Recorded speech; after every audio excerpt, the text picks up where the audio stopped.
Қайырлы күн, құрметті білім алушылар. Сіздермен әдеттегідей фонетика сабақтарын одан әрмен қарай жалғастырамыз. Бүгінгі біздің қарастыратын тақырып үндестік заңы. Түбір мен қосымша арасындағы немесе сөз бен сөз арасындағы дыбыстардың бір-біріне әсер етіп, ықпал етуін үндестік заңы деп атаймыз. Қазір үндестік заңын одан тереңірек түсінесіздер. Қазақ тілінде үндестік заңы екіге бөлінеді: буын үндестігі және де дыбыс үндестігі. Біз бүгінгі сабақта буын үндестігін қарастырамыз, келесі сабақта дыбыс үндестігін қарастырамыз. Сондықтан арнаға тіркеліп, келесі сабақта жібермей қараңыздар. Буын үндестігі дегеніміз не? Түбірдің бірыңғай жуан жіңішкелігіне байланысты қосымшаның бірыңғай жуан не бірыңғай жіңішке болып жалғануын буын үндестігі деп атаймыз. Немесе сингармонизм. Яғни сингармонизм деген бұл бізде ғылыми атауы. Кейде сұрақтарда сингармонизм деп те келеді. Сол үшін ғылыми атауын да міндетті түрде жаттап аламыз. Мысалы, бала деген түбір сөз, ол бірыңғай жуан. Бірыңғай жуан болғаннан кейін біз оған міндетті түрде жуан қосымша жалғаймыз. Лар, балалар. Неге бала ер емес? Өйткені түбіріміз өзі жуан болып тұр, оған міндетті түрде жуан жалғанады. Үй деген бұл бізде бірыңғай жіңішке болып тұр, түбіріміз үй деген. Енді дегілер деген қосымшалар бізде бірыңғай жіңішке болып тұр. Е жіңішке, жіңішке, тағы да е жіңішке.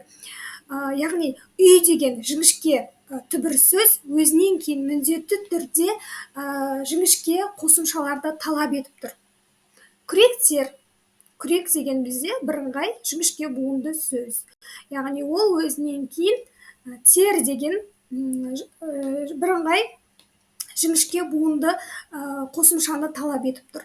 Неге күрек тар емес? Оқушылар, бұл жерде де бірыңғай жуан түбір болғаннан кейін ол өзінен кейін жуан қосымшаны талап етіп тұр. Оқушылар, оқушылер емес. Енді буын үндестігі дегеніміз осы. Бұл кейде бізде буын үндестігіне бағынбайтын сөздер болады. Яғни ережеге бағынбайды. Мысалы, кірме сөздер. Кірме сөздер дегенді біз алдағы уақытта толық түсіндіретін боламын. Әзірге айтып өтейін. Кірме сөздер дегеніміз бізге шет тілдерінен келген сөздер. Мысалы, мұғалім, емтихан. Бұл жерде мұғалім деген сөз бірыңғай жуан немесе бірыңғай жіңішке болып тұр ма? Жоқ. Мысалы, бізде о жуан болса, а жуан болса, жіңішке болып тұр. Яғни түбір сөздің өзінде жуан да жіңішке де екеуі бірге қатар келіп тұр. Бұндай сөздер бізде буын үндестігіне бағынбайды. Емтихан да сол секілді. Яғни кірме сөздер бізде буын үндестігіне бағынбайтын сөздер болып табылады. Барлық кірме сөздер емес, ішінде осындай буын үндестігіне бағынбайтын кірме сөздер болады. Біріккен сөздер, екібастұз, тұрғанбек. Бұл жерде де міне екібастұз дегенде жуан да жіңішке де екеуі бірге қатар айтылып тұр. Бұл сөз де бізде буын үндестігіне бағынбай тұр. Яғни біріккен сөздердің барлығы буын үндестігіне бағынбайды деген сөз емес, ішінде буын үндестігіне бағынбайтын сөздер бар. Қос сөздер некен саяқ, оқта текте, бұл жерде де жуан мен жіңішке араласып келіп тұр. Енді буын үндестігіне бағынбайтын қосымшалар болады. Мысалы, көмектес септіктің жалғауы мен, пен, бен, атаммен. Яғни ата деген түбір сөз, негізі ол бірыңғай жуан сөз. Ол өзінен көмектес септік жалғау жалғанғаннан кейін бұл буын үндестігіне бағынбай тұр. Яғни атаммен жуан түбірге жіңішке қосымша жалғанып тұр. Доппен, яғни көмектес септіктің жалғаулары буын үндестігіне бағынбайды. Тағы да айта кетейін, барлық сөздер емес, тек қана кейбір сөздерде бағынбайды. Көмектес септіктің жалғауы буын үндестігіне бағынбайтын қосымша деп айтамыз. Нікі, дікі, тікі, баланікі, ауылдікі, менікі, сенікі деген сөздер. Еке, атеке. Қарап тұрмыз ғой, уже баланікі дегенде түсінікті ғой. А деген жуан, деген жіңішке болып тұр. Яғни бұл жуан мен жіңішке араласып кеткеннен кейін буын үндестігіне бағынбайды. Атеке, әкежан, әжетай, әпкетай, өсімтал, сезімтал, діндар, кемтар. осы сөз қосымшалар бізде буын үндестігіне бағынбайтын қосымшалар. Келесі қосымшалар: хана, шеберхана, дәріхана, күнем, пайда күнем, паз, әсемпаз, өнерпаз. Тағы да айтам, сөздер мынау паз деген сөз немесе хана, күнем деген сөз бұл буын үндестігіне бағынбайды екен деп қарастырғанға болмайды. Өйткені мысалы аспаз деген сөз бар бізде. Аспаз деген буын үндестігіне бағынып тұр ғой. Кейбір сөздерде бұл бағынбайды. Қор, қой, ақылгөй, мысалға қаламгер, жұмыскер, арбакеш, даукес, бишара, мейірбан. Осы қосымшалар. Келесі қосымшалар бізде буын үндестігіне бағынбайтын: ов, эф, ова, эва, ина, әуезов, нұртазина. Яғни бұл жерде жуан да жіңішке де екеуі бірге қатар келіп тұрғаннан кейін буын үндестігіне бағынбай тұр.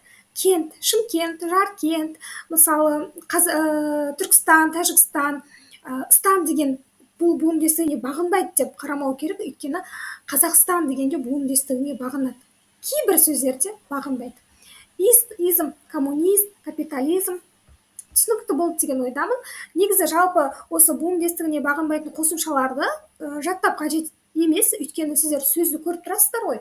Сөзде мысалы Шымкент деген сөзді алып қарасақ, Шымкент деген сөзде жуан да жіңішке де қатар келіп тұр.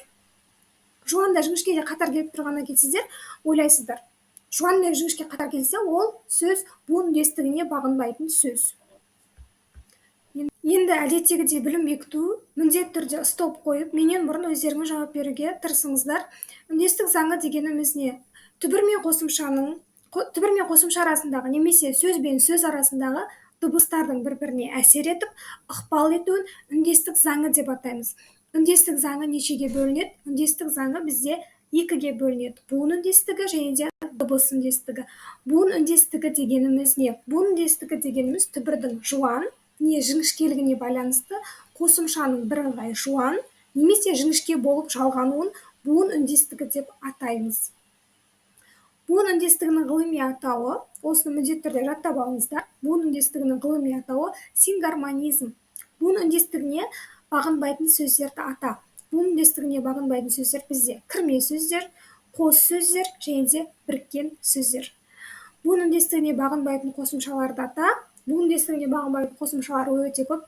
Көмектес тептіктің жалғаулары мен, бен, пен, сосын паз, хана, нікі-дікі, паз, қой, кер, сосын ов, ова, эва, ина, ист.